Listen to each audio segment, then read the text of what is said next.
what if a contact fell out and we were in the middle of the park or a play date?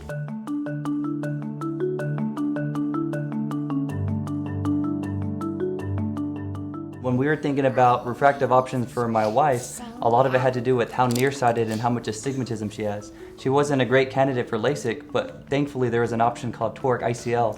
Before I had ICL,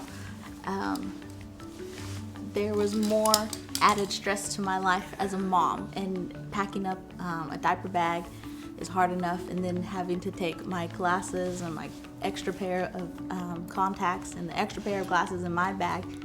And I just constantly felt like I had to worry about the kids and their safety, and what if a contact fell out and we were in the middle of the park or a play date, and that was really stressful for me. So I'm just so thankful that I had the surgery, and I can tell a really big difference. We went to the beach recently and it was stress-free, and I was able to play with them in the water, go in the water, not get mad at them for splashing me in the eyes because I had my contacts on.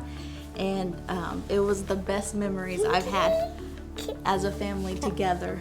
I know one of the things that Celina had a struggle with was clipping fingernails for these kids before she had her ICL done. And I know that whenever she had her contacts, they would always move around. And I was clipping fingernails for like 4 years, and then finally she got her ICLs done, and she was like, wow, I can see like up close, and it doesn't matter like how watery my eyes are. And life is just so much easier. Definitely easier.